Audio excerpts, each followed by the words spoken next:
Hello, everyone, and welcome to the HP podcast. I'm Ben, and wait, I missed a step. The episode number 351. I'm Ben, and with me here today are the beautiful boys, as always, just coming in fresh off the tree, ripe for the picking. Brandon, I don't know where I'm going with this, man. How's it going, brother? It's going good. It's going real good. I had a nice day today. I walked to the gas station earlier. That was kind of fun. It's nice and cold. It's finally starting to get cold. I was feeling kind of a little foggy. And so I was like, you know what? I'm going to go enjoy the outdoors. Get the blood pumping. I walked down to the 7-Eleven and got the equivalent of a Pedialyte and drank it on the walk back. Made myself some dinner, and I'm feeling right as rain now. Right as rain, boys. Did you take a nap? walk. No. I don't like taking naps. I was just wondering because when you came on to camera right before the show started, you were like frantically going around and then like kind of quiet, and I thought he's sleepy. I thought maybe you'd just woken up. No, yeah, I'm not very eepy. I just unloaded a bunch of shit into my mini fridge, and so I had like cardboard boxes everywhere. Mm. Um, What does this bunch of shit consist of? Beer, soda. I think there was a like a Get-Go's like paper bag that I had some drinks in that I unloaded into the fridge. Okay. So it's nothing like a well-stocked mini fridge. That's right. Especially, as we discussed last week, close to the workstation. I know. I do got something good going on though. It could always be better. No, but I'm feeling good. It was a little bit rainy, but I love the cold. It's starting to get cold, and it's very bracing. It was a fantastic walk. Can I ask a question? Can you explain what the equivalent to a Pedialyte is? I was going to ask the same question. I mean, it's just like it's just like an electrolyte drink that has like a bunch of like vitamins in it to like specifically hydrate you. You know, it's like, oh, drink a Gatorade. Well, it's like something like that, but off-brand. Prime. You know what I mean? Thing? I think it was 7-Eleven brand, whatever I bought. So cool. Yeah, I had this idea. I wanted to get your guys' thoughts on it. I was thinking of installing a beer tap directly onto my desk. And I think I'm probably the first person to ever think of this. I wouldn't do that. But I just want to know what you guys think I think it's about a terrible idea. Okay. Well, Yeah. I tried. Awful. Such is entrepreneurship. Sometimes you just have ideas that don't quite work out. Davey, how are you this fine evening? I'm good. We chatted briefly before the show about my Toronto Blue Jays are going to the World Series for a chance to get annihilated by Shohei Ohtani and the LA Dodgers. But it's been quite a scene up here. Yeah. And it's not just in Toronto. It's not just in the greater Toronto area. This is like the whole country. They were showing clips of a hockey game in Calgary. The Calgary Flames were playing Vegas or something. And they kept throwing the Blue Jays game on the Jumbotron in Calgary, which is on the other side of the country. And the crowd erupted when the game ended and the Blue Jays won. So it's a pretty special time around here. Well, when you only have one baseball team for the whole country, like, yeah, it's pretty cool. And we saw it a couple of years ago with the Raptors. So this kind of stuff doesn't happen very often. So it's pretty cool. But it has been funny because World Series starts on Friday and it starts in Toronto, and it's been one of those things where within seconds of tickets becoming available, everything is resale and everything is like ridiculously priced. So, 500 level seats that would normally go for $40-$50 are like $4,000. And people are like, how are we faster than or slower than them? And I guess they're all bots, but it's pretty crazy. But it is interesting because some outlets and Ticketmaster and everything and even like Best Buy, they're working hard to counteract the bots and to put new protections in place, which I think is largely a good thing. But at the same time, it's like they're moving. The people who are developing this stuff are moving way too quick. Like if they're standing to make this much money on being able to scalp all these tickets, you don't think they're going to invest money in developing new tools to be able to get around your precautions? So, and I think Ticketmaster still makes money off the resale. Well, they own most of the resale sites. Yeah. So it's, I know they're trying to push legislation through to kind of kill the resale market, because it happened with Taylor Swift a year ago, and we're seeing it now. But that's one way to do it, is just outlaw the resale market. Obviously that would create a black market, but it just kind of sucks, like the real fans can't see this stuff because $11,000 for seats that are supposed to cost $100 it's just, I don't know. Do you remember when like scalping was a bad thing? Like I just remember there being all sorts of stuff around scalping, or people like go into a game to try to get rid of their extra tickets and getting caught for scalping. And that's the crazy thing. So I don't feel like scalping's a thing anymore. But the digital resale market is not illegal, and it's the same thing, right? So, yeah, you get those guys, and they tickets. I got tickets. You need tickets? You want tickets? You're selling tickets? I used to work at a racetrack, and I think half my clientele, I would go to a baseball game and I'd see them all out front scalping tickets or panhandling. But I never really understood how that worked, but they would make good auctioneers, that's for sure. I used to go to a decent amount of Penguins games, and sometimes I used to go during what they called student rush, and this was before the Penguins got good in like 06 or so. And nobody was going, so they were just filling up. I mean, I think they still do student rush, but that's a lot different. But they were just filling up empty seats for the cameras that look good, for the health of the stadium, selling food, whatever. And so you could go and get a seat near the glass for $20 if you had a student ID, and that was like a big thing. And then shortly after that, it became a little harder. The lines got a little longer, whatever. And so, especially after I didn't have a student ID anymore, I wasn't a student anymore, we would go knowing that we didn't have tickets, and just expect that we would walk in 5 minutes after the first period started, and just be able to hit up one of those guys, buy in tickets for a third the price of the face value of the ticket. And it was great, but I haven't ventured that way at all in many years. I'm just like, well, if I want to go to something, I'm just going to buy a ticket and go. It makes it a little harder associated, I feel like. Yeah, I feel like they've done a lot of stuff too. I mean, it makes it better for everyone. But like the fact that you can't transfer tickets easily on the apps and all that kind of stuff now, it's good and bad, I think, because there was a time when I legitimately wanted to just transfer a ticket to my brother-in-law, and it took us like an hour and a half for it to go through all the processes that it needed to go through. And I'm like, I'm just trying to give him a ticket to a game. Yeah, right. So, in any case, go Blue Jays. I do recall seeing in our Discord not long ago, there was the Seattle Mariners fan in there who we've now just lost as a listener. But if you are still there, good series, good team. Big Dumper is going to win the MVP. So, yeah. Everything else going all right? You guys hanging in there? Yeah, we're hanging in here. It's getting cold up here too. Yeah, this weather, man.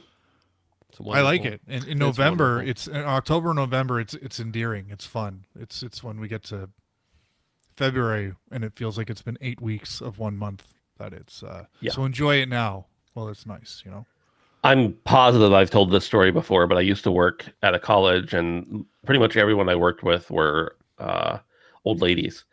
And it didn't matter what it was doing outside, if it was sunny, if it was raining, if it was cloudy, if it was snowing, whatever it was outside, they were complaining about it. And so I used to tell them that I didn't like to complain at all during anything that was hot. I saved it up so that I could complain double when it was cold, because I do hate the cold. Right. Now, I mean, don't get me wrong, I hate being sweaty and overly hot, but I would rather have that than cold. And I know, that's a big thing. It's a lot of discussion around that. There's people who say, well, you can take stuff off, but you can't add it. I don't know if you've seen me, but I can't take a lot off. But anyway. Have you turned on the heat yet?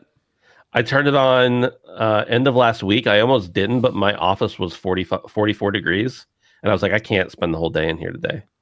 Yeah. I think the lowest I let mine get, I was holding out, and I like it, but it was 58, Yeah. and I was like, I guess we'll turn it on. The rest of my house wasn't that cold, but my office, where I spend most of my entire day, I was like, I can't do this. Did I say 44? I'm at 54. I was gonna say 44 is pretty low. I was gonna say, Jesus Christ, man! Like, yeah, no shit. I didn't even. I was like, how cold did it get? I didn't even realize. But I turned it on, and it was only cold before for like 2 days before it went back up to 70. So it didn't really cost me any money. Right. That's how I like to think of it. It's basically free. What I'm do we just keep? converting this into Queen's English in real time? I Yeah. don't know what you guys are talking about. What do we keep the house at, boys? 68. That's what I keep mine at. No, I mean I don't have central air, so in the summer it's whatever it is, unless I turn on the window unit. That's cold.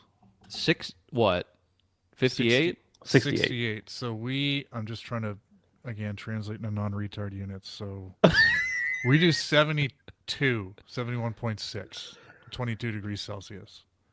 Yeah, if 71. if things were cheaper, I'd probably do 71, 72 all year round.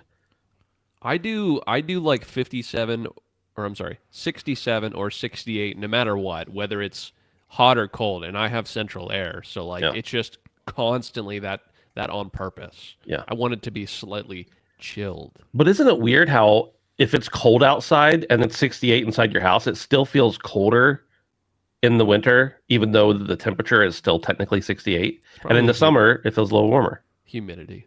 Yeah, that's true. It is the humidity. Adama the Dragoon, Adam, this guy Adam says that time of the year the heat is always worth it to me. I'd rather be hot than cold. See, I'd rather be perfectly comfortable all the time. I'm just saying I only complain about the cold. Well, the thing is like for me, I like to be so close to actually being unbearably cold. Yeah. And I just live in that space. Correct. Me too. That's what I like. Yeah. Just being almost uncomfortable, but not. But so I like, I want to sleep in the cold. I want to be on the cooler side of things. But there's a difference between cold and winter. I hate winter. Is it the snow? I don't really care. The snow's fine. I don't go anywhere. So you like the cold, but not the winter, but it's not the snow. Then what is it? No, I like being cool. I don't want to be, even slightly moist from hotness. Mm. Derek O says 66 for me with sweatpants and socks. I'm good. How do you guys feel about house shoes or slippers, as some may call them? I love slippers. Me too. I love them. They're so nice, especially in the winter. Yeah, Dave? No, I prefer barefoot. Well, here's the question though, Dave. Do you have hardwoods or linoleum anywhere in your house? I do. That's when the slipper is elite. Everything else, if it's mostly carpet, bare feet might be superior. I'll admit my feet perspire. Not like a disgusting amount, but it's a thing, So I think that's why socks are a little bit less comfortable for me inside. That's fair. But yeah. Adam says in the world I have sweaty feet, but that's fine. We all do. Everyone does, even if they don't admit it. Says nice, but I feel like a goof if I have to answer the doorbell. Well, there's a really simple solution to that. Just either don't answer the doorbell or take off the house shoes. Who comes to anyone's door these days? I don't know the last person. I think the last person that came to my door was one of my kids because they were being lazy and didn't want to go to the back door. You feel like a goof wearing your house slippers in front of somebody? In your house? I know what he's talking about, though. I get it. I've taken my house slippers over to other people's houses to walk around before. There are no masculine slippers, though. That's the thing. What? I don't know about that. No, there are no slippers that are not emasculating. Do you think that's true, Brandon? Yes. It just looks like a shoe. No. What kind of slippers you wearing, Dave? It's a sign of weak. That's what I'm saying is I don't wear slippers. One, because I have sweaty feet, and two, if a larger male breaks into my house and he sees me wearing little fuzzies, then I'm immediately at a disadvantage there. It doesn't mentally have to be he's fuzzy. like, I got this guy. he's wearing fuzzy slippers for those little feetsies, you know? Didn't Hugh Hefner wear like house slippers or something? How can that be emasculating? That's different. No. How is it different? He walked around in bare. I have it on good authority that he walked around bare feet. Someone you know knew him. Yeah, I know a guy. I would rather answer the door in house shoes than in sweatpants. If someone came to my door and I needed to answer it, I would run to my bedroom, take off my house shoes, take off my sweatpants, put on jeans, put back on my house shoes, and answer the door. By this time, the guy's left. That's the end goal, really. I have ever heard.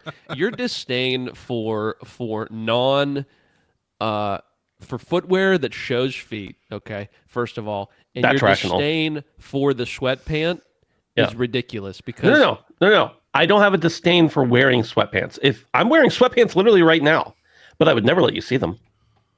That's what I'm saying is ridiculous. But you have no aversion to letting people see you in gym shorts. I don't wear gym shorts in public either. I've worn them on a plane before. You've not seen me wear them anywhere else besides the plane, ever. But I'm saying it's wild to me. Absolutely. But I wouldn't wear sweatpants on a plane. Nope. I would say it'd be more acceptable to wear sweatpants on the plane than gym shorts. Because at least you're all covered. I don't mind if people see my legs. No, but I'm saying I'm just trying to understand this flawed logic. I've got great calves, Brandon. I know. I've seen them many times. Up close. I'm just saying, like, I think sweatpants are a sign of weaker intellect if you wear them in public. So I'm just putting that out there. So it's more of a social construct thing. You're not really standing on business, because if you really hated sweatpants, then you wouldn't wear them ever. I've never said I hated sweatpants. I hate seeing you in sweatpants. Was it George or Jerry that said you're just telling the world that you've quit on life? I agree with you. I 100% agree. I do not feel comfortable going outside in sweatpants or basketball shorts. So I 100% agree. Pick up what you're putting down. What about at the gym? That's different. Is it? Are you going to wear cargo shorts or jeans to the gym? Like, that doesn't make sense. I've seen it. I have seen it. It looks ridiculous. There are exceptions, and I do think a plane is an exception. Yeah. I still prefer to wear jeans on a plane. I like to be presentable when I come off a plane. But. Yeah, I think if I were living in the 1950s, I'd probably agree with you. But at this point, it's like they're cramming me inside a metal tube, and they've decreased the amount of space I have over the decades. Now, granted, many decades ago, I wasn't the one on the plane. But my point is, like, I'm not having a great time in coach on a plane, so I might as well be comfortable. Yeah. Man, we missed an awesome time. We really did. With a lot more crashes, but yeah, it's worth it though. Smoke a cig on a plane, scotch, and being awful to women on a plane. I mean, nothing's they will stop you from smoking, but nothing is actually stopping you from being mean. That's true. Well, they will also kick you off the plane for being mean. Maybe not halfway through the air or anything, but dude, my dad. That's the word I was looking for. My dad has told me. I mean, my parents got married. I don't know, 86, 87, something like that.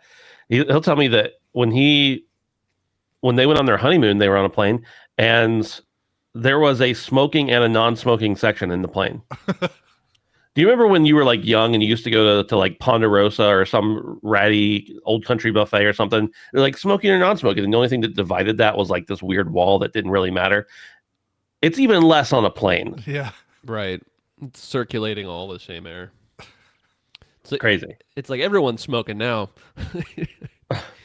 Ash says Ben wears nothing on the plane. It's a power move. Yeah. No, that's too far. I would wear shoes. Ashes bring back being awful to women. What? Man, have you ever flown on an airline with like really great flight attendants versus like flying on a Spirit where they're just like, get in the seat or we're kicking you off the plane? Like, there's such a huge difference between the service that is given. And I mean, flight attendants, I think their main job is really just keeping the passengers calm and like orderly and keeping an eye on people. They just also happen to bring you peanuts, but it is nice when they're nice. Yeah, their job is herding the cattle. This is the HP podcast. I don't know what we talk about anymore on this show, but we do it every Wednesday night at 7:00, and we do it live. We also put the show out on podcast feeds. If you want to get that podcast feed episode early and ad-free, you can do so by going over to our Patreon at patreon.com/handsonephantom for as little as $1 a month. You can not only get ad-free early access to the show, but you can also be our best friends. Is that parasocial? I shouldn't say that. Not that we're big enough to matter about parasocial, but like there's got to be some guy who would take it too far. Like Ed. There's always one guy that takes it too far. Ed Walton, I just have a feeling he's going to be like, can I come over? You know? I'm just kidding. We love Ed Walton. Only if you wear sweatpants. You can also join us on Discord at handsomephantom.com/Discord and hang out with us and create even more parasocial tendencies that we honestly ask you for. Like, we want you to interact with us there. So thank you and please. And that, isn't it weird to say thank you and please? Like, it's always please and thank you.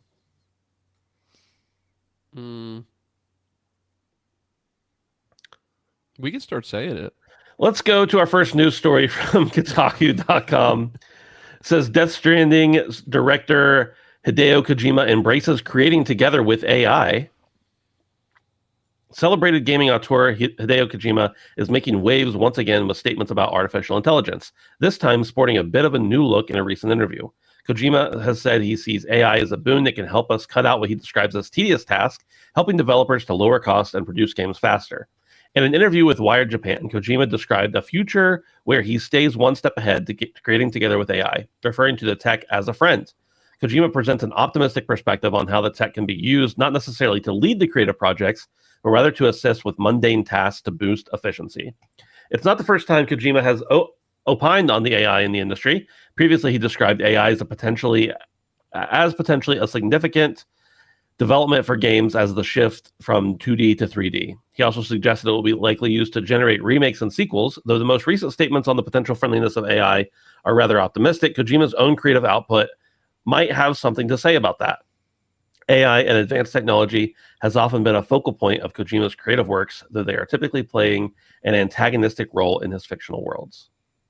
Boys, this is, well, AI is being talked about everywhere all the time, but especially in video games. I want to get your thoughts on not just what Kojima has said here and what maybe he can or can't do, but just your thoughts in general on AI as a whole, I guess.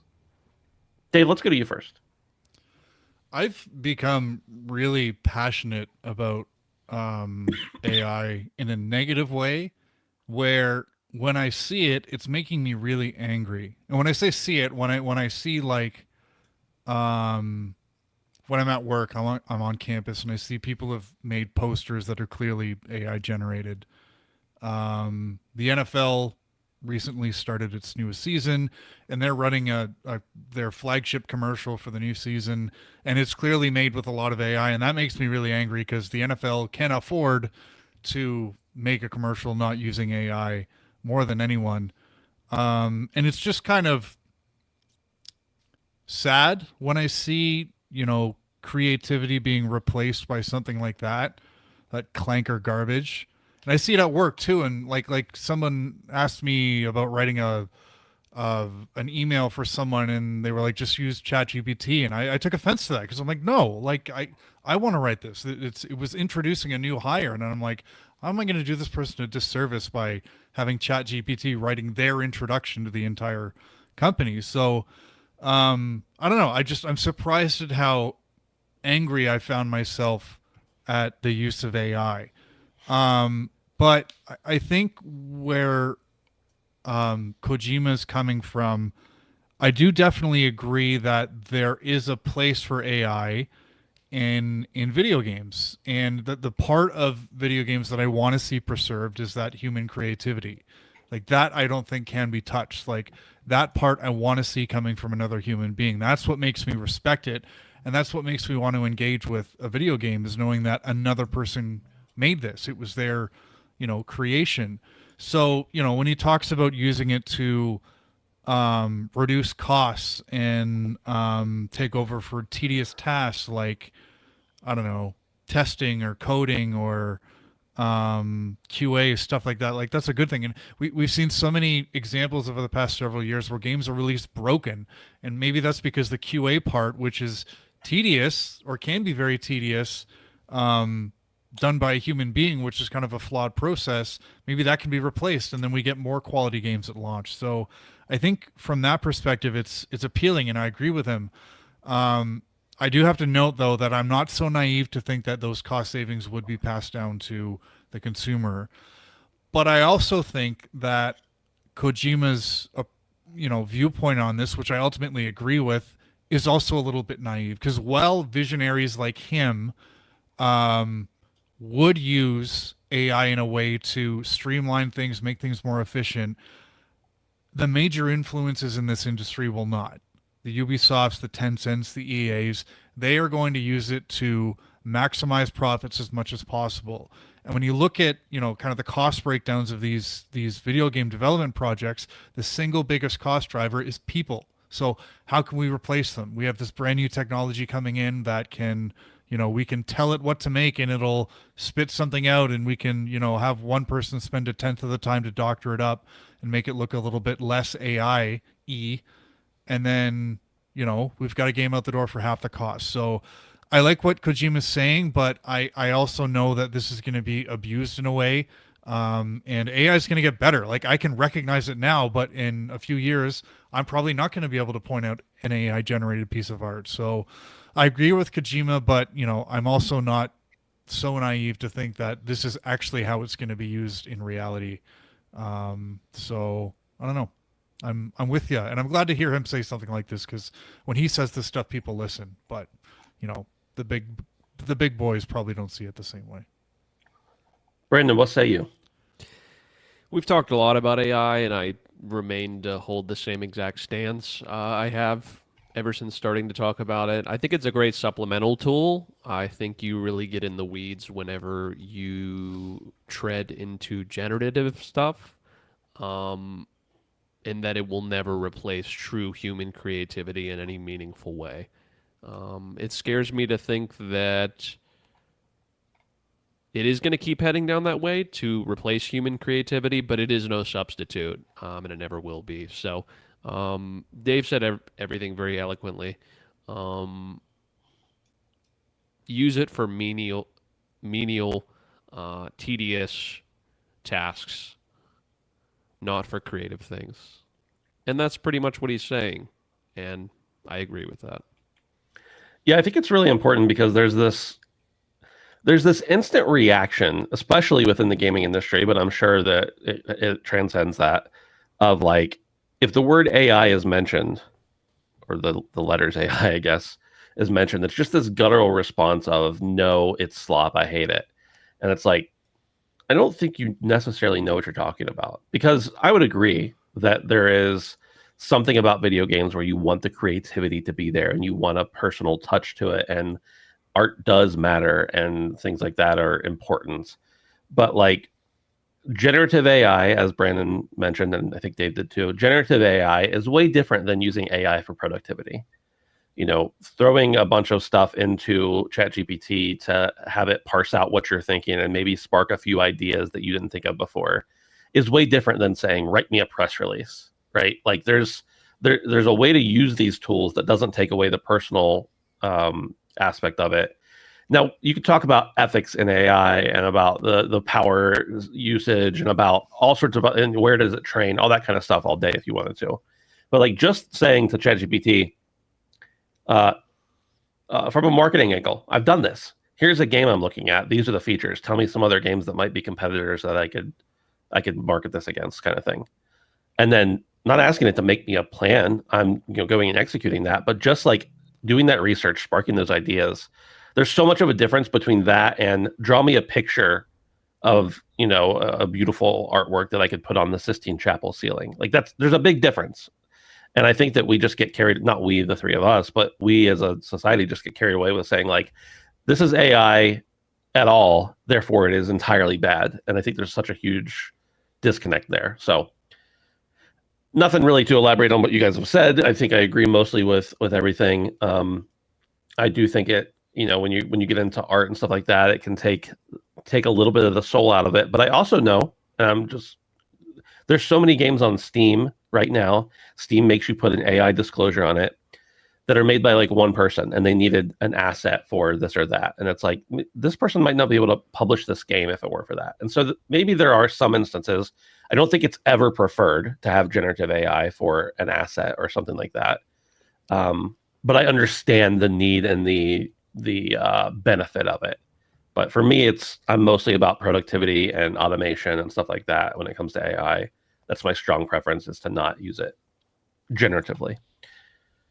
I don't know how many more times on this show we can talk about AI without me wanting to like enact some kind of Terminator doomsday on the world. I'm tired of it. Quit writing. Like, you wrote a headline about it, Kotaku. We're going to talk about it. Quit talking about AI. I don't have anything more to say. I'm boring. You guys know, like in the early 2000s, maybe even in 2000, is when some of the first tools for like procedural generation started coming up. And like pretty much every game, AAA game you've played in the last 20 years has used some form of AI to randomly generate and just like place trees in the world. Maybe they made the initial assets, but like nobody wants to do that. Or is that coding? Is that telling a computer to repeat a task for you? Like procedural generation. That query language. Procedural generation is a form of AI. You could maybe get more nitty gritty, like when you're talking about levels that are designed in a different order. But like when we're talking about like a replication of a bunch of trees to make it look in an orderly construct, like you can call it procedural generation, but it's AI. It's not a person placing them individually. I don't like that the 2020s AI talks back, Yeah.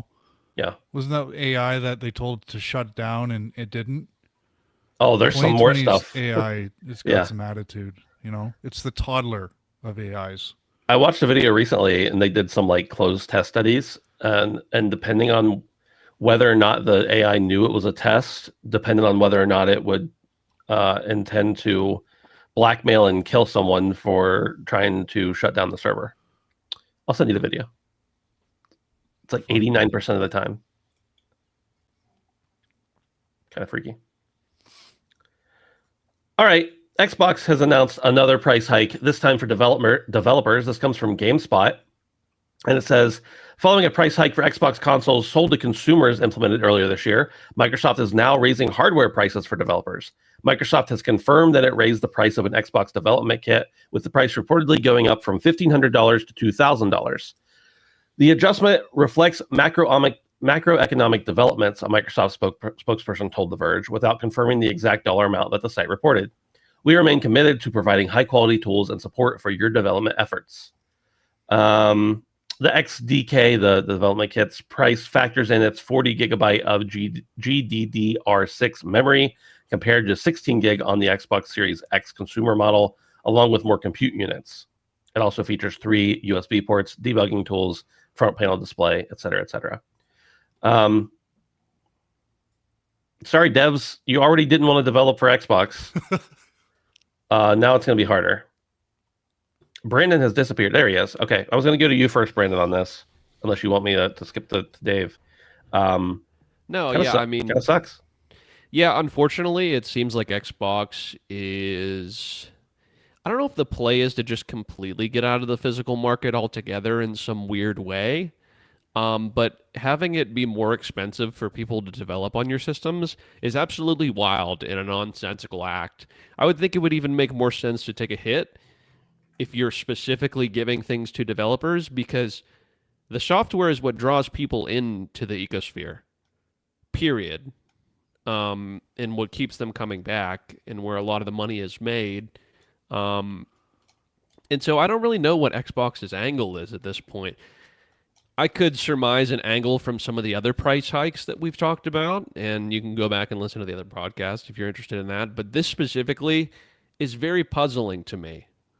Even in spite of the way things are more expensive in the world right now, to specifically hike the price for this demographic seems ill-advised, especially when one of the biggest arguments against Xbox and their decline has been that the software has been kind of mid.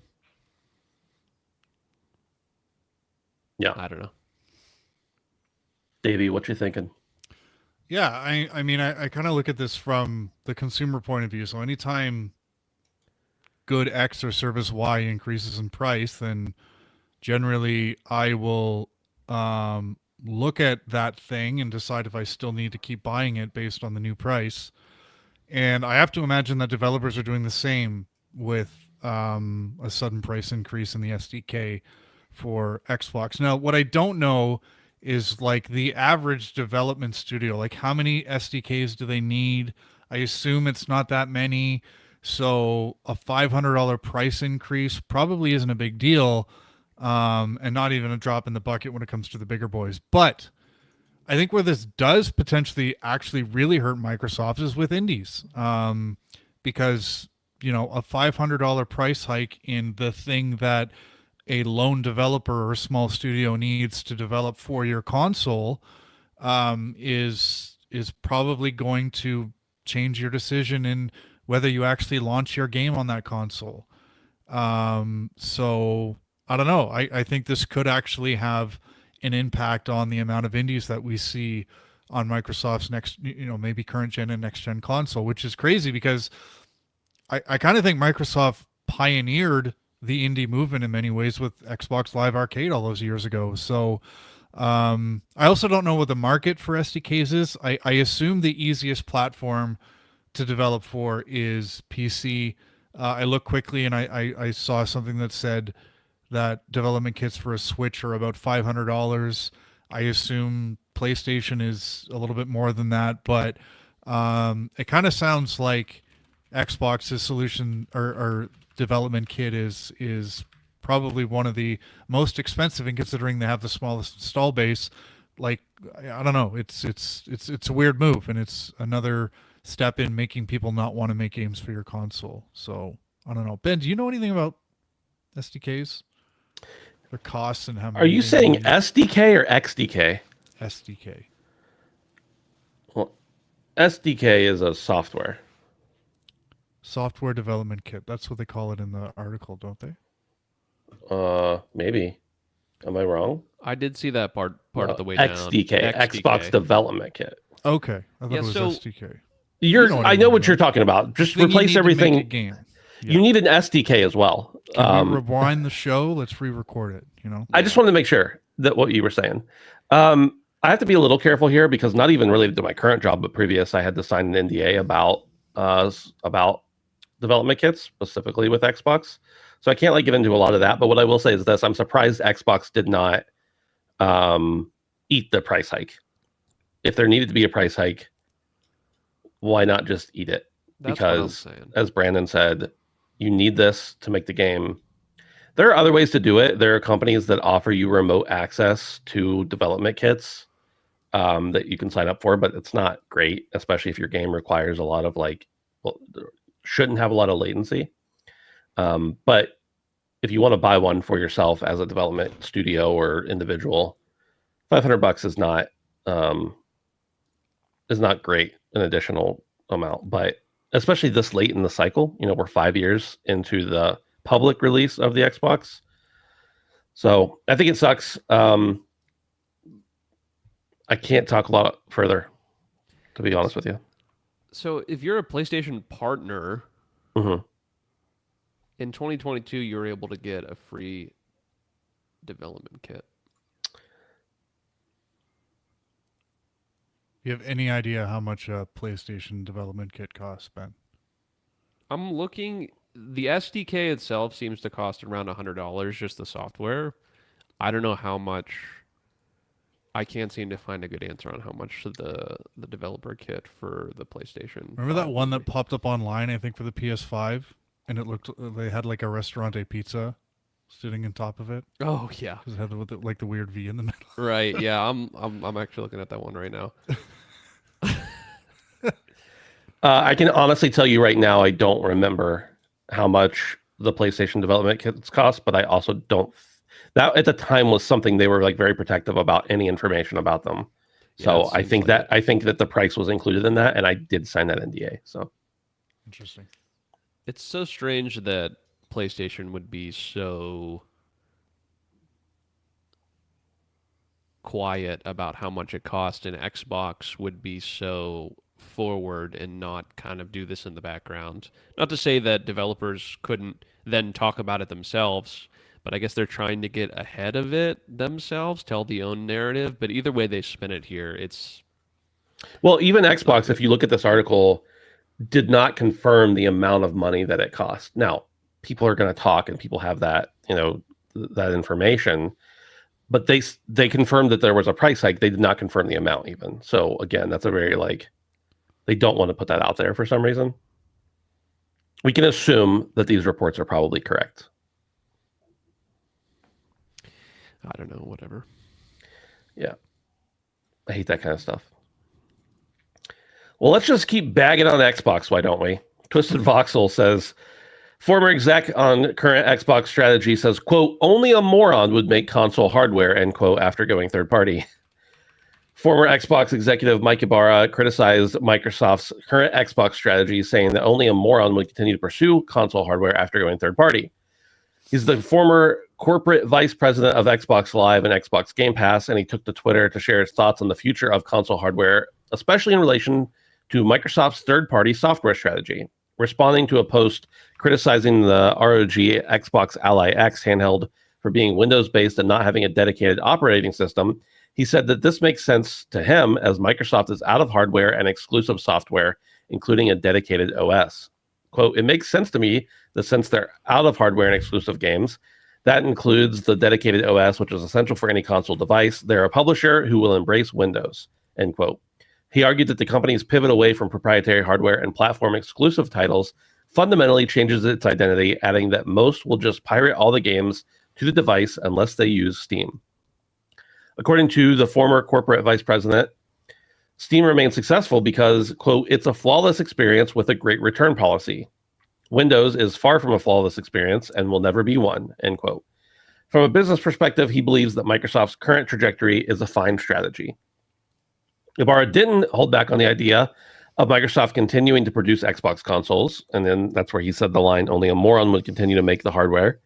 For Microsoft to truly pivot, he said, it would need to go back to exclusives, make great hardware at a loss, and strive to win the living room.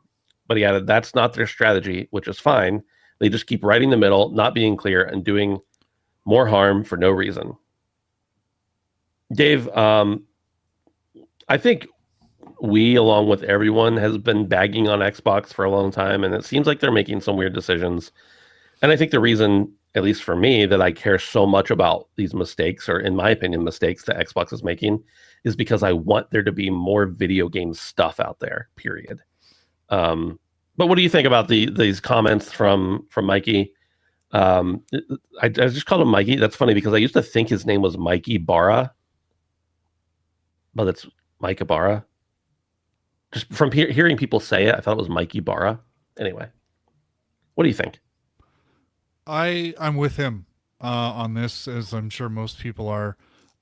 Nobody is better positioned to make a lot of really good video games and put them absolutely everywhere than Microsoft is.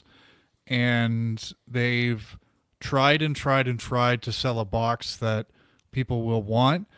And the days when their box were more desirable than Sony's box are long gone. And I think the circumstances under which they won the 360 generation was, based on a non-crossplay world. So it's just there's probably a future relatively soon where Sony isn't even selling that many consoles anymore. So it's kind of like the hardware. We've been saying it for a while that the hardware part of the industry is slowly kind of dying out and cloud's coming and stuff like that. But it's just like they're in a really good position to kind of get ahead of that and be a really strong publisher and have their games everywhere.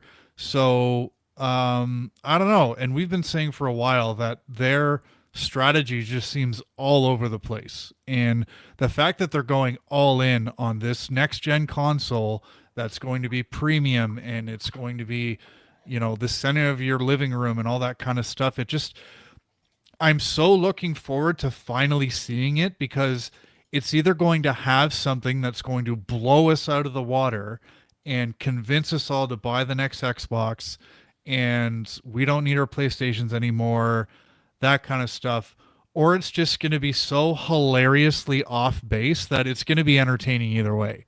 And I don't know. There's an article from Sarah Bond coming up that I think we're going to talk about, where they're just kind of alluding to like how big this thing is going to be, and it's just like, I need to see it. I really need to see it, because I'm really excited to either laugh at them or be like, okay, they did it. But I don't know. I'm with Mikey Barra on this, and I don't know. My confidence in Microsoft's decision making abilities, like the ABK thing, has just made them drunk, like, and weird and crazy. And I don't know who's running that ship, but maybe they're just too big for their britches, and nobody's really running the ship, and they're just kind of all doing their own thing. But I agree. This is a really dumb move to go all in on hardware next gen when nobody wants your box now.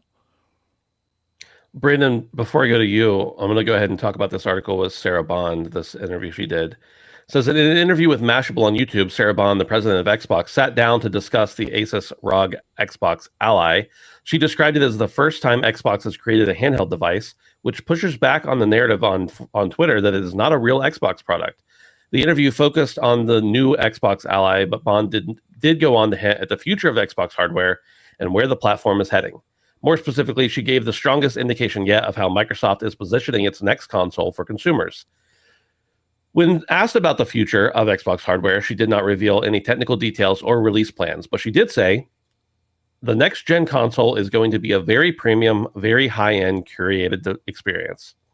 That choice of words stood out. Premium and curated suggests that Xbox may be moving further into high-end territory and away from the affordability angle that defined the Xbox Series S. Bond also said that some of the thinking behind the next generation can already be seen in the Xbox Ally, which hints at deeper integration with Windows, AI features, or a more unified ecosystem approach. It's easy to feel frustrated as an Xbox fan lately. Game Pass has gone up in price. And as someone, this is from the author, someone who sees my friends see as deep in the Xbox space, I'm constantly asked if Xbox is dead or not. Negativity feels like it's at an all-time high. Unsubstantiated rumors gain massive traction online, while follow-up posts debunking them get nowhere near the same visibility. Brandon, it's kind of an interesting thing that Sarah Bond would say, basically, if you're just a normal guy, this probably isn't going to be for you. Yeah. What do you think about that? That's absolutely not the angle and how they sold most of the products that they currently have in the world at this given moment. We know the popularity of the Series S greatly outsold the popularity of the Series X. So to then try and pivot to a different, more premium audience when most of the audience you did have was not that seems a little bit short-sighted and ignorant. I see an angle for Xbox potentially in the next 5 to 10 years as consoles and PCs really become the same thing as they have been for a little bit now, when the lines continue to get blurred, that maybe they're trying to dip into that market. But at the end of the day,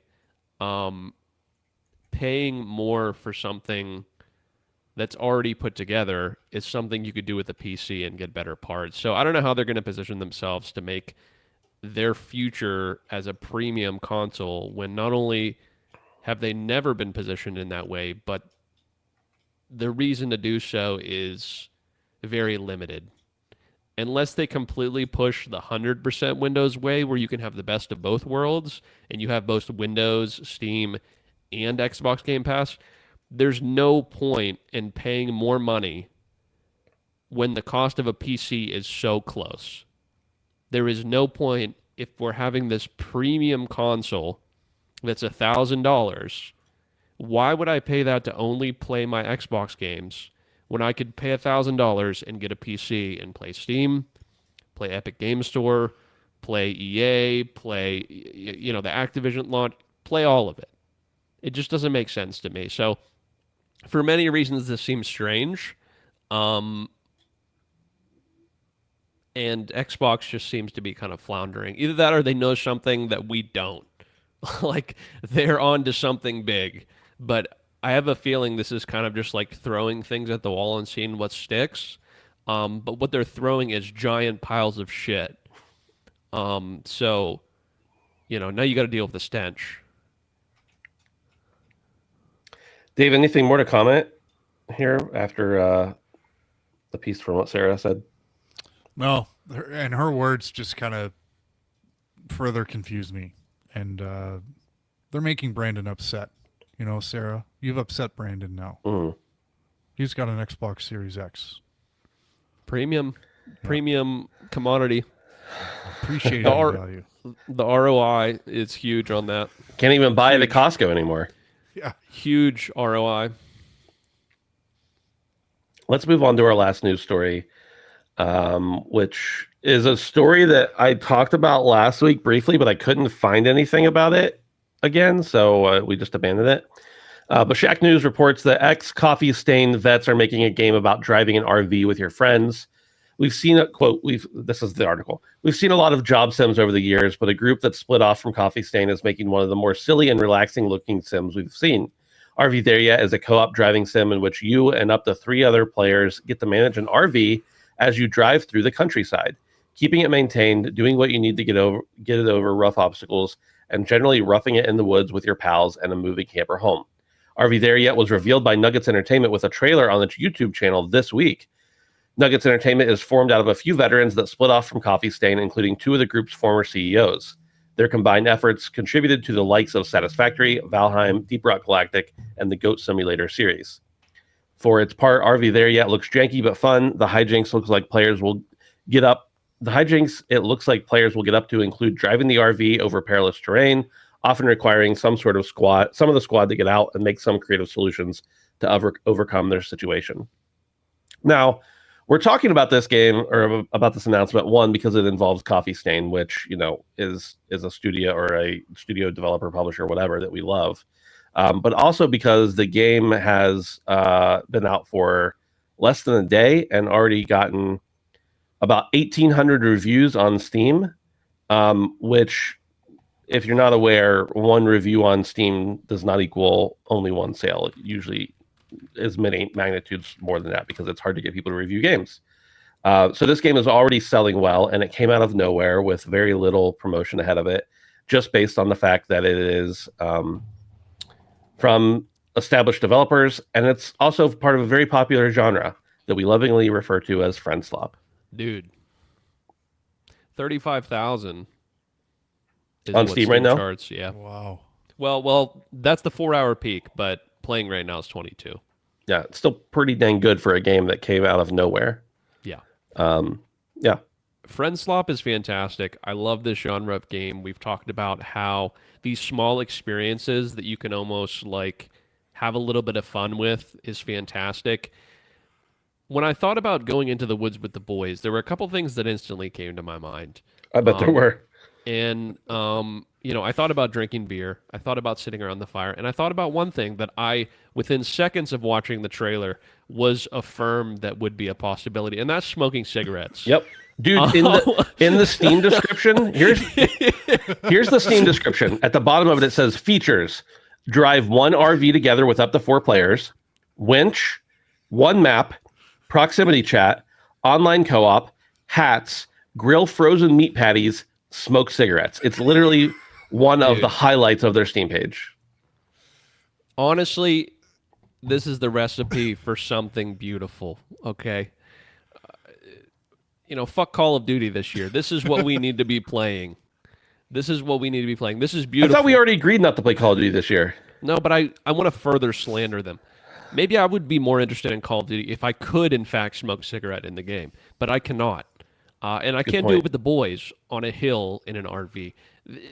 This just sounds like the perfect experience. And I'm so pleased that this friend slop genre is going strong and continues to go strong. These experiences are more fun than a game that is usually triple the price, sometimes 4 times the price I get out of these games. And not everyone's good. There's a lot of stinkers out there that are just haphazardly thrown together. But this looks like a quality experience.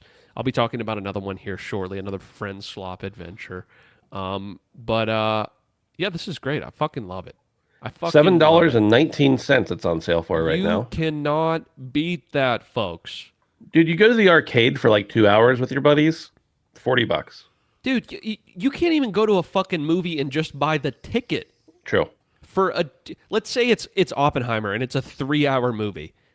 Okay, most movies are not 3 hours. You will get such a fantastic experience for just as much, actually less than it would cost to get a Big Mac meal at McDonald's.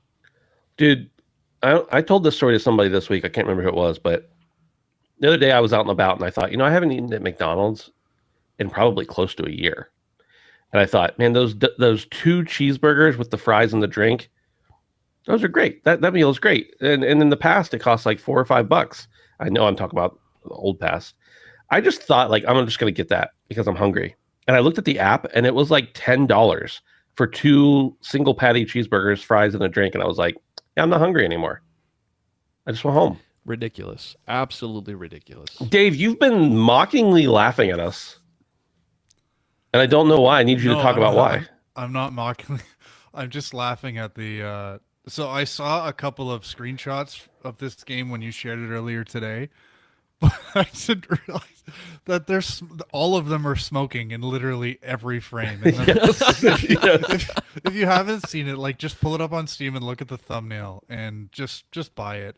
But there's, you've got Insomniac, Bethesda, Naughty Dog, Coffee Stain. It really just kind of goes together. So anything that kind of comes from the pedigree of Coffee Stain is worth looking at, and this is just kind of more proof of that. But yeah, I didn't realize this game was already out, so I think I'm gonna have to pick this one up because, yeah, this looks like a good one.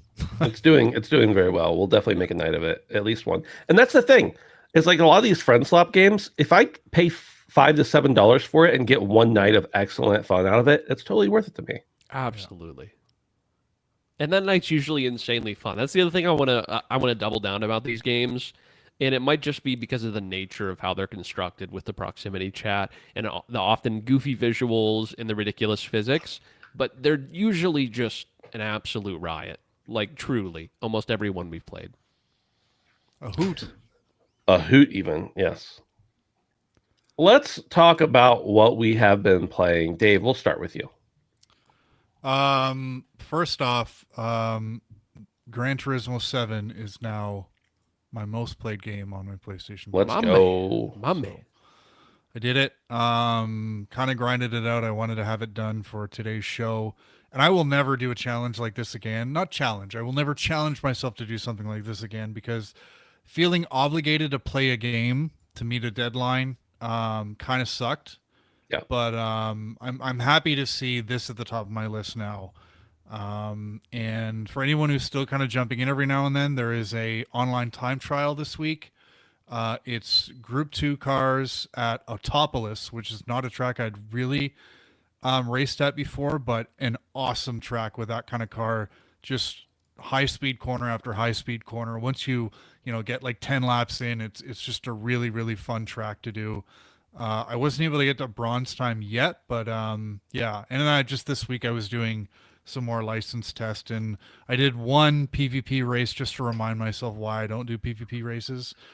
And yeah, but that's my challenges done for the year. All 3 in the books. Came down to the wire for me. But no apology letter will be written to Digital Foundry this year. So now the punishment for not doing it was going to be you had to make the apology. What if I sent them the clips and just left it there? For what? Of you calling them pedophiles. Why would you do that? He could get sued. For the fun of it, I guess. Just to be petulant? I mean, you could. But I did everything you asked, Ben. Yeah, and now you don't have to record an apology, but I can still send it. No, there's absolutely zero chance I'm sifting through all of our episodes to try to find that quote. Hey, Some Dave. new listener just heard you say that. He said, "What?" Hey, Dave. Yeah, What's petulant mean? petty. Oh, okay. Yeah. No, I don't know. That's why I asked you. Yeah. So that's done. I it's the time of year where I'm thinking about Call of Duty. It just happens. I get the urge to play, but as Dark you know, Urge. you guys said recently, we're not playing Call of Duty this year.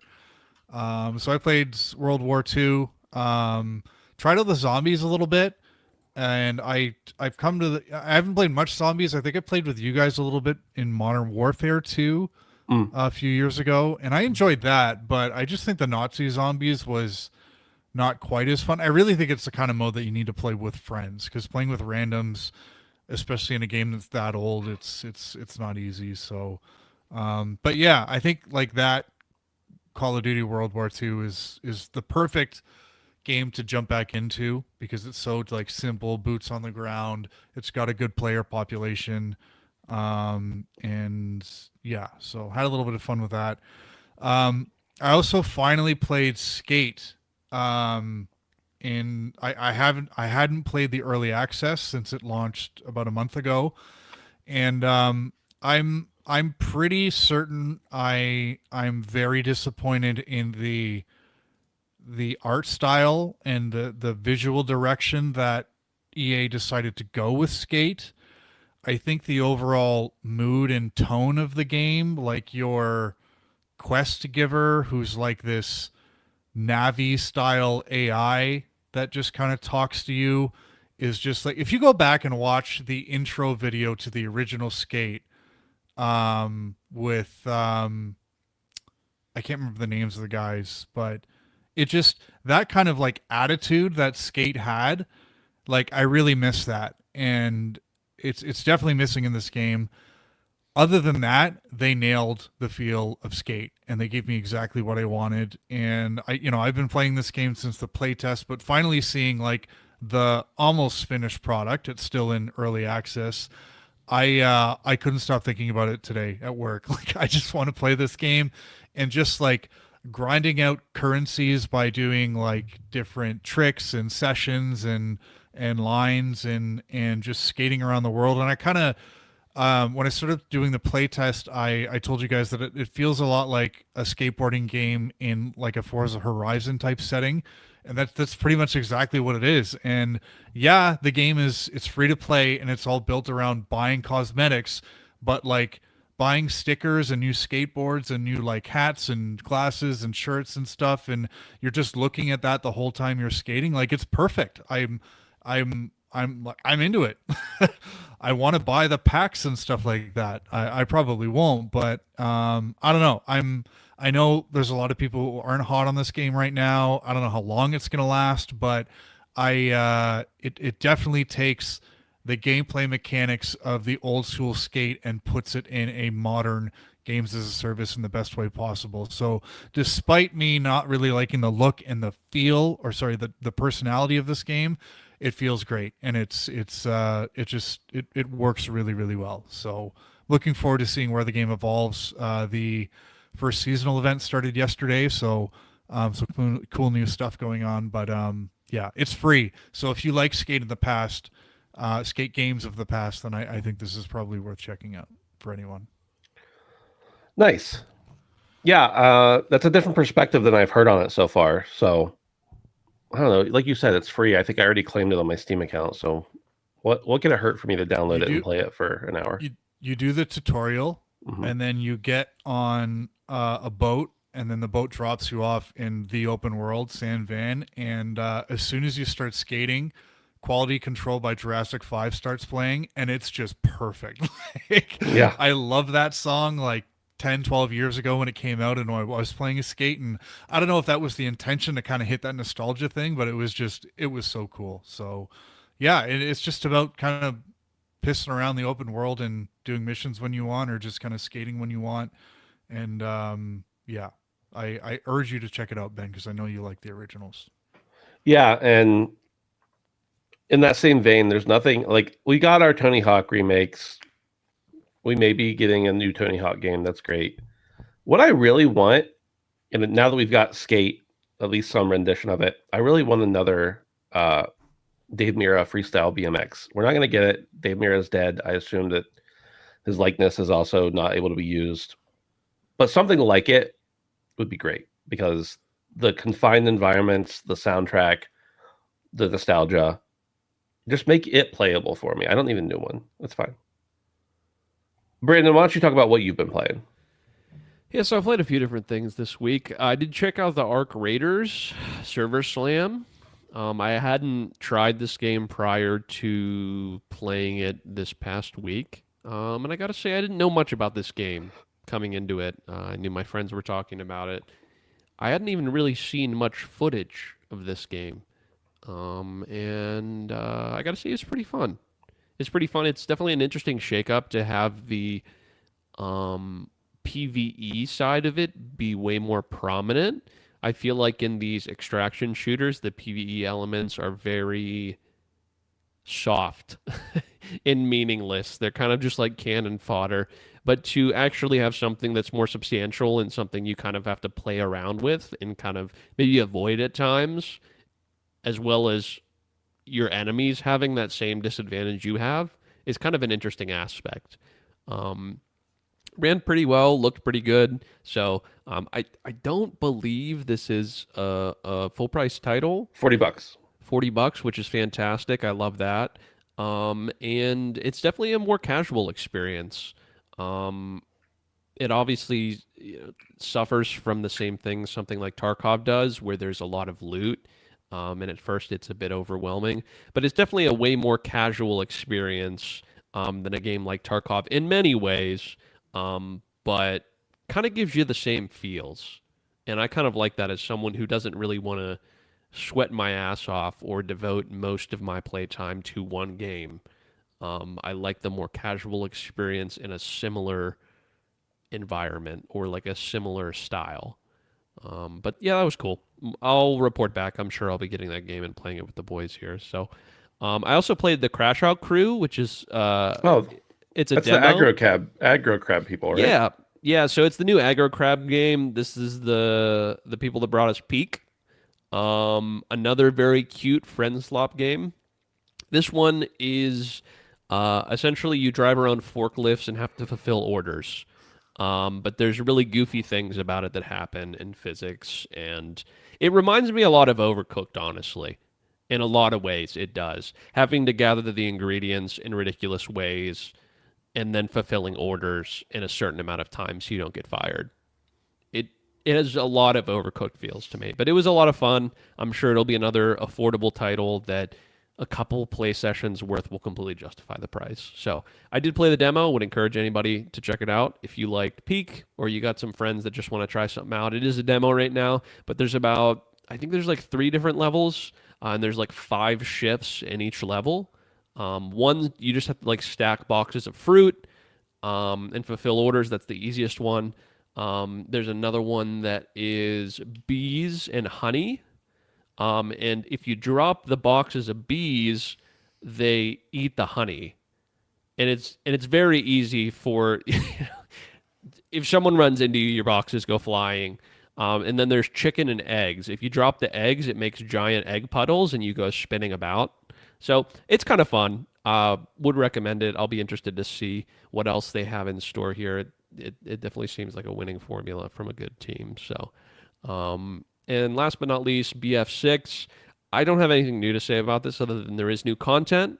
If it's not out now, it's out very soon. I saw people either playing it early or it is out. I haven't been able to tell the difference yet. There's a new map in California, and there's a golf course in the map. So I don't think it's out quite yet. I've been seeing people driving around online. It might not be out yet in golf carts, which is hilarious.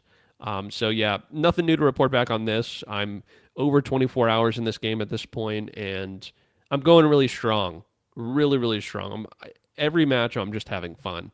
And as someone who has tried to keep up over the years with a game like Call of Duty, and I'm not even going to bring in the SBMM argument into this at all, just to even feel proficient.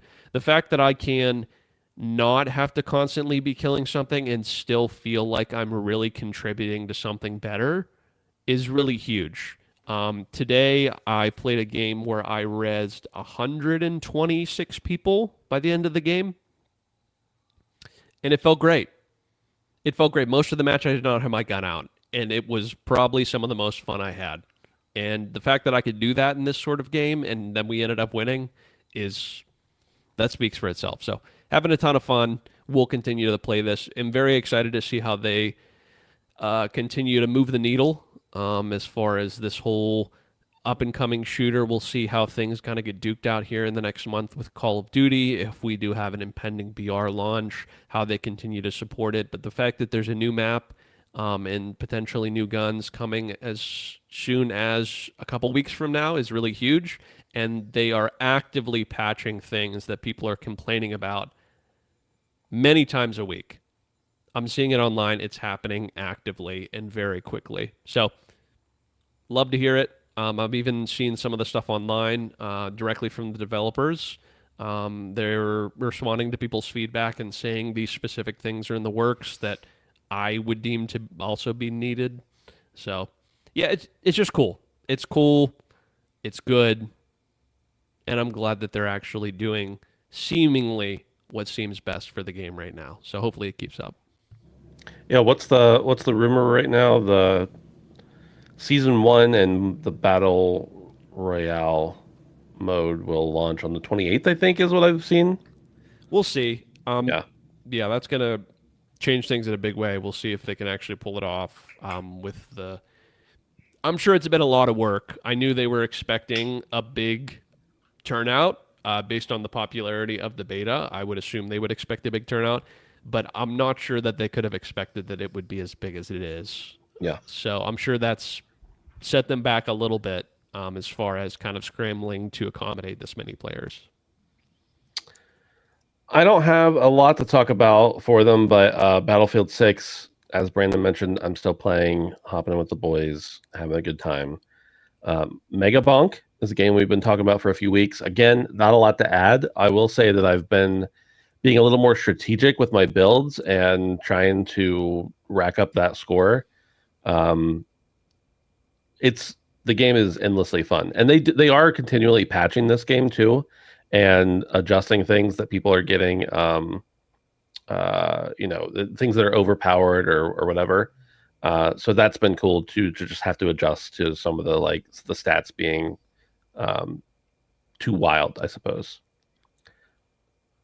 Am I alone? Are you guys there? Yeah. No, okay, cool. Yeah, no, it's fine.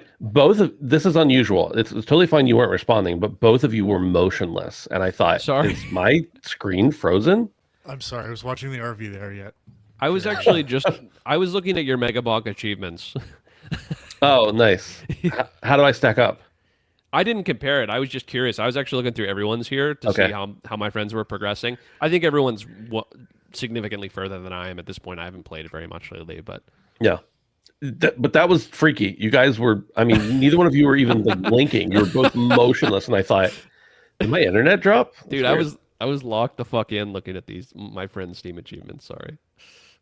The last thing and the most important thing we'll talk about for the entire show for the rest of the year, this week, tomorrow, Power Wash Simulator 2 comes out. I reached out to a contact and got an early code so I could check out the game, because as everyone should know, I am the original Power Wash Simulator enthusiast. So I just want to make sure everyone knows their place. But I played Power Wash Simulator 2. I finished the entire thing. I not only finished it, but I got 100% of the achievements already.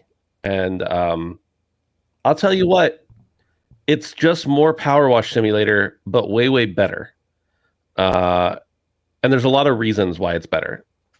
One, all the graphics are better. Everything looks better. I'm saying better a lot. I'm going to try to stop that. Things are more enhanced. Visuals are improved. You can actually see water running down glass after you clean it, which sounds like such a stupid thing, but it's nice to have. Just the fact that it looks better. There's also a bunch of new tools and equipment that you have. You have more pressure washers to choose from, more of an upgradable path there. You have some different nozzles that allow you to, I don't know, spray a little harder, a little further, Brandon. There's also a thing called the adaptable nozzle. Instead of having to change out your nozzle, you can just adjust the spray on the fly. For me, I use my middle mouse, like the scroll wheel, to just be able to change the width and everything instead of having to swap out the nozzle. There's a surface cleaner, which is like basically a big round swirly thing that looks like a thing that the janitor would have used in high school to wax the floors in your hallways, but it cleans instead. They've reworked soap entirely.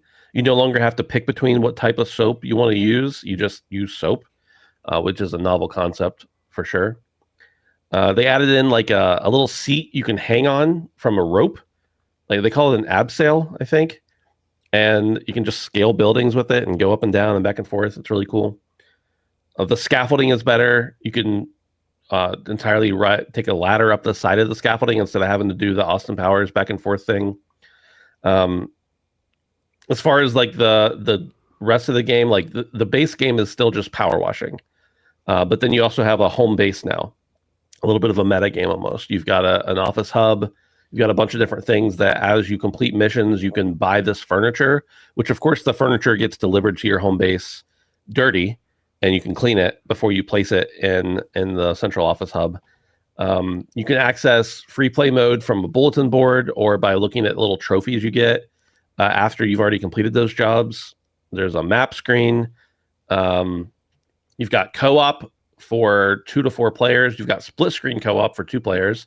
You can play online with people on similar platforms. It's not exactly clear on which ones are compatible and which ones aren't, but I think as long as you're on PC, you can play with other people on PC. If you're on PS5 or Switch, it has to be on PS5 or Switch. There are cats you can pet. That's a really important aspect. They've changed a lot of things, like you can change the dirt highlight that comes up when you're trying to find out what still needs to be washed. You can change the color of that. You can also adjust the duration. They've made new task markers to show you where something is. Again, everything looks better and improved. I think those are the high points.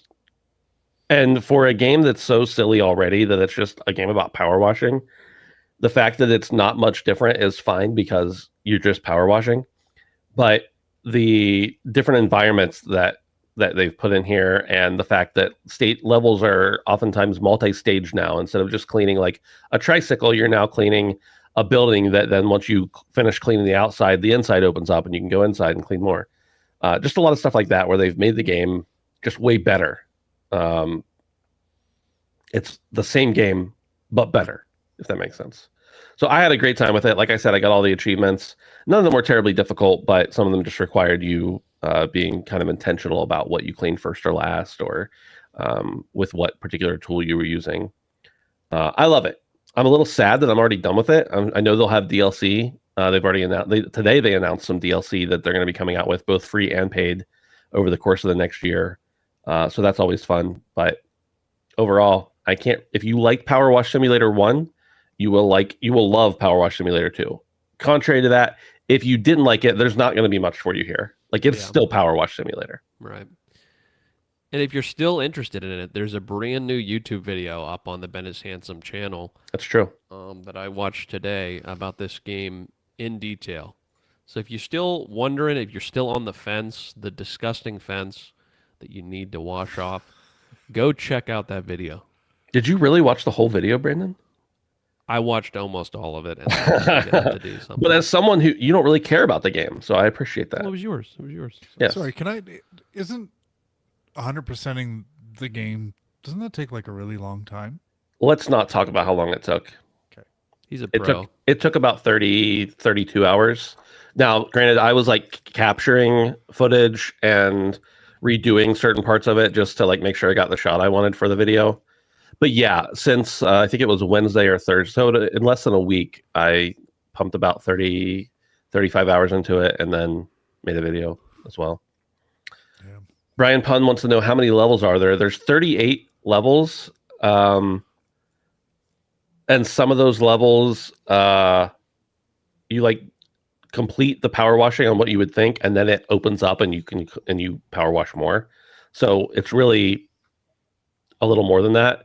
Unlike the first game, in the first game there were a lot of like little small objects. Like I mentioned, go clean the tricycle, and you were done in like 90 seconds. And now you're not going to have that. You have a couple levels that are a little shorter, a little smaller objects, but most of the things are more expansive, more detailed even, which makes it somewhat more difficult. But it's still just, it's a game about chilling out and spraying stuff, right?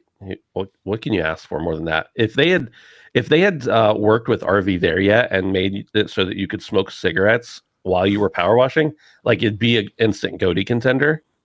Modding community. Yeah. Come on, make it happen. Adam says 32 chill hours sounds fantastic. Yeah. I mean, it could take you more or less time depending on how you play, but that's what it took me. And that's all we've got to talk about this week. That is it. Thanks everybody for hanging out. We appreciate it. Even through all the nonsense in the early part about like Canadian sports, whatever that was, we appreciate you hanging out through that. Please go tomorrow, play Power Wash Simulator 2. I think it's on Game Pass, but even if not, that's like $25. And I've gotten, the first game was $25 and had less content, and I've gotten hundreds of hours out of it. So, oh, don't forget to join the Discord, handsomephantom.com/Discord, and hang out with us on Patreon as well, if you like, for as little as $1 a month at patreon.com/handsomephantom. Appreciate you, boys. And we will see you next week. Bye.